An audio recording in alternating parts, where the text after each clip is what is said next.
हाय लोगोफोर नेचार पाब्लिकेशनाव नोंथांमोनखौ बरायबाय। नोंथांमोननि सिगाङाव दिनै मोनसे टेक भिडिअ लाबोदों। बेयो गोबांथारनि डिमान्डनि थाखाय बानायनाय जादों। नोंथांमोना नायनानै थालांबानो जाबाय। बेयो जादों प्लेलिस्टआ मा आरो प्लेलिस्टखौ माबोरै सेट खालामनो बेनि सोमोन्दै नोंथांमोननि सिगाङाव दिन्थिगोन। दा नोंथांमोनहा मिथियाब्ला नायनानै लालांदो आरो जायफोर नोंथांमोना मिथिखायो नोंथांमोनहा नायाब्लाबो जागोन आरो नायोब्लाथ' नोंथांमोनखौ साबायखर बावबाय।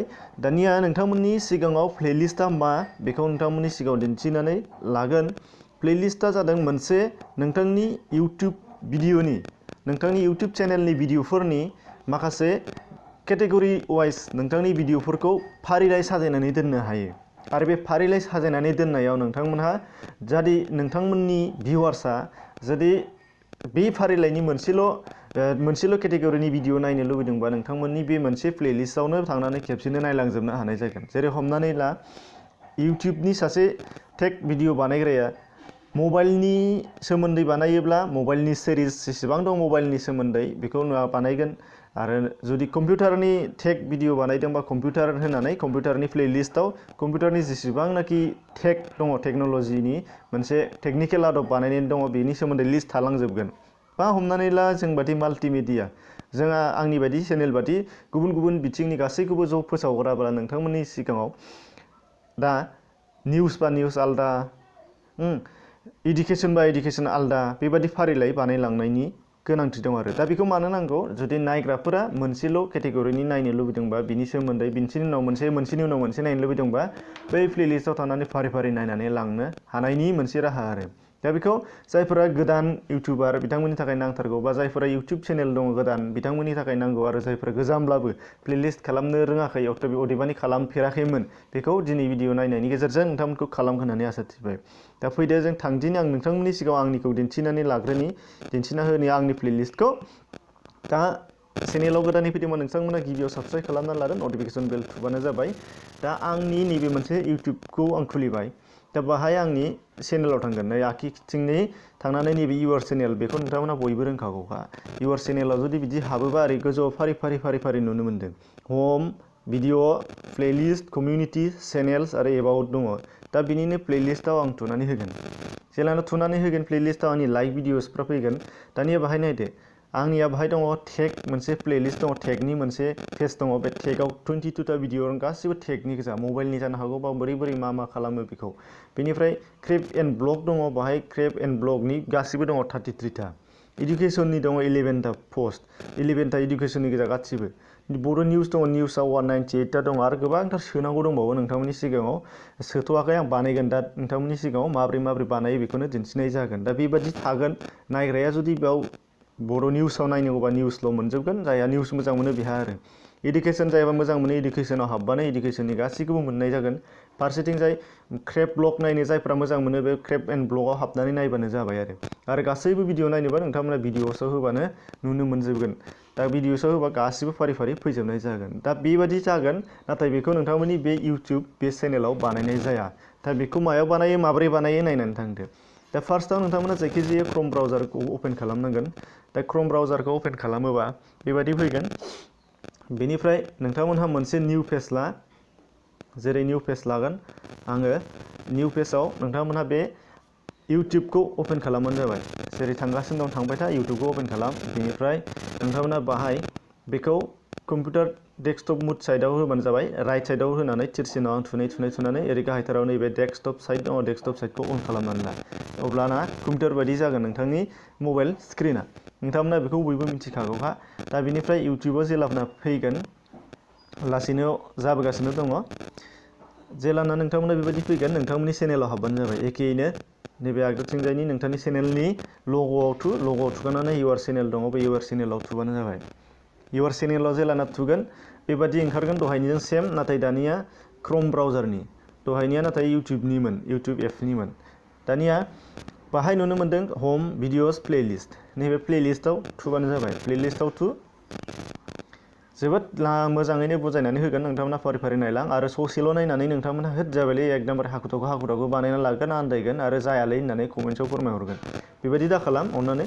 नोंथांमोना प्लेलिस्ट नुबाय प्लेलिस्ट नुनाय लोगो ओरै बोखोयोबा आंनि जेसेबां दङ दहायनि बायदि नुबाय आरो। बेनि उनाव नोंथांमोनहा जुदि गोदान प्लेलिस्ट बानायनांगौ गोनां जायोबा नैबे कास्टमाइज चेनेल दङ, नैबे ब्लु कालारनि लेफ्ट साइडनिया कास्टमाइज चेनेलाव थुबानो जाबाय। कास्टमाइज चेनेलाव जेब्लाना थुगोन नोंथांमोनहा बाहाय ओंखारबाय नै निउ प्लेलिस्ट ओंखारबाय। निउ प्लेलिस्टआव नोंथांमोनहा बाहाय जुदि थुयो प्लेलिस्टनि टाइटेल बिगोन। प्लेलिस्टनि टाइटेलाव नोंथांमोनहा मा टाइटेल मा केटेगरिनि बानायनो नागिरदों बेखौ थुबानो जाबाय। हमनानै ला आं मोनसे बाहाय बानायनो नागिरदों, आंना गुबुन गुबुन जाखाबाय नोंथांमोना नुगासिनोखा। आं पिपुलनि मोनसे चेनेल बानायगोन, पिपुल टक। नोंथांमोना मा होनो गोसो नोंथांनिखौ होबानो जाबाय। पिपुल टक होनानै ग' होनाय लोगो लोगो मोनसे पिपुल टकनि पेज जाबाय, प्लेलिस्टनि मोनसे पेज जाबाय। दा बे पेजआव सेटिं खालामनांगौ आरो भिडिअस होनांगौ। अब्ला मा खालामनांगोन, नैबेवहाय ओरैजाय नैबे पाब्लिकनि खाथियाव मोनसे तिरसिन दङ आरो डट मोनथाम दङ, बाहाय नोंथांमोना थुबानो जाबाय, बाहाय सेटिं जागोन। बाहाय एड भिडिअ दङ, प्लेलिस्टनि सेटिं दङ, प्लेलिस्टनि सेटिंआव थुग्रो। प्लेलिस्टनि सेटिंआव थुयोबा नोंथांमोना बाहाय नुगोन एलाउ एम्बेडिंआ जाहैबाय नोंथांमोननि भिडिअफोरखौ गुबुना नुनो मोननाय आरो गुबुना शेयार खालामनो मोननाय, ओंखायनो बेखौनो हो। आरो बेनिफ्राय दान होखांनायनि उनावहाय आरोबाव माखासे सेटिं दंबावो, नोंथांमोनहा नुनो मोनगोन डिसक्रिपसनाव नोंथांमोनहा थुनो हागोन बे पेजआव मा जागोन, बे पेजनि गेजेरजों मानसिफोरा मा मिथिनो हागोन बेखौ थुबानो जाबाय। अब्ला मा जागोन, अनलि फर पिपुल, आंना बाहाय पिपुल टक नालाय अनलि फर पिपुल डिसकासन, आंनिया बेखौ होबाय आङो अनलि फर पिपुल डिसकासन। बाहाय सेभ होखांनायनि उनावहाय नोंथांमोनहा भिडिअ सोनांगौ जाबाय। दानिया प्लेलिस्टआव भिडिअखौ बोरै सोगोन नोंथांमोना नायलांदो, नै बाहाय दहायनि डट थुनायाव नुदो, ओमफ्राय एड भिडिअसआव नायदो। एड भिडिअसआव थुयोबा दानिया मोनथाम अप्सन दङ भिडिअ सार्च खालामनायनि गेजेरजों। नैबाहाय सार्च बाराव सार्च खालामनानै नोंथाङा मा भिडिअनि नाम मिथिगौ बेखौ सार्च खालामबाबो जायो। URL होनानैबो पेस्ट खालामनानै नोंथांमोना नायनो हायो।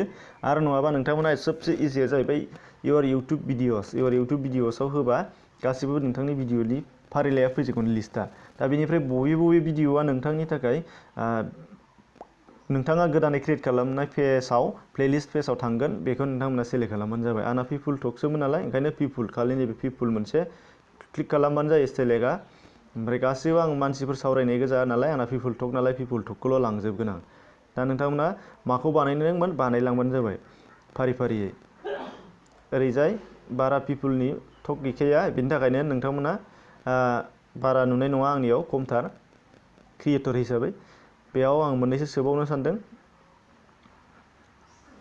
नैबे मोनसे बे मोनथामखौल' सोनोसै दे। बेनिफ्राय नैबाहाय एड भिडिअस दङ गाहायाव, एड भिडिअआव थुबानो जाबाय। एड भिडिअआव थुगानोल'सै दसे थानानै नोंथांमोना बियो लिस्टआव थांगोन, प्लेलिस्टआव सौहैगोन अट'मेटिकनि। बेलाय सौहैबाय, दानिया नोंथांमोना नुनो मोनगोन बाहाय आंनाबो सौहैबाय आरोखि प्लेलिस्टआव पिपुल टकनि माखासे सौहैनाय जाबाय। दा बेखौ नोंथांमोना बेक खालामनानै नायदो। बेक खालामनानै नायबा प्लेलिस्टआव आंनियाव मोनसे गोदान ओंखारबावबाय, बेलाय बड' निउस, लाइक भिडिअस, टेक, क्रेप, बेनिफ्राय दासो होनाया रिप्लेस खालामबा ओंखारबोगोन पिपुल टकआ। एलाय पिपुलनिया माखासे सौफैबावबाय। दा बेबायदिनो नोंथांमोनहा गोरलैयैनो नोंथांनि भिडिअफोरखौ प्लेलिस्टआव दोननानै नायग्राफोरनि थाखाय खाबु खालामनानै होनो हायो। आरो बेखौ नोंथाङा गोरलैयै नोंथांनि मबाइल क्रमजोंनो हायो, मबाइलावनो हानाय जायो, बेखौ कम्पिउटारनि बा डेस्कटपनि गोनांथि जाया। आरो नोंथांमोनहा बेखौ खालामोबा नोंथांनिनो लाब जायो। नोंथाङा जुदि इउटुब क्रिएटरबा, नोंथांनि इउटुब चेनेल दंबा नोंथाङानो लाब जायो। मानो होनबा नायग्राफ्रा मोनसे केटेगरिनि नायलांनो लुबैयो, मोनसे नायखांबाथाय मोनसेखौ नायलांनो लुबैयो। नाथाय टेक भिडिअ नायनाया टेकनिखौल' मोजां मोनो, बेयावनो निउसनि फैदेरबा नायनो बायो, बेनि थाखायनो टेकखौ सेलेक्ट खालामनानै दोनजोब, निउसबा निउस सेलेक्ट खालामनानै दोनजोब, बेबायदिनो खाबु जायो आरो। दा अब्ला लोगोफोर बेनोमोन भिडिअआ। चेनेलाव गोदान भिडिअ साबस्क्राइब खालाम, नटिफिकेसन बेलखौ थुनानै अल नटिफिकेसनखौ अन खालामबानो जाबाय। नायनायनि थाखाय साबायखर थाबाय। गुबुननो खिन्थानो सानदोंबा शेयार खालामबानो जाबाय। गोजोन्थों।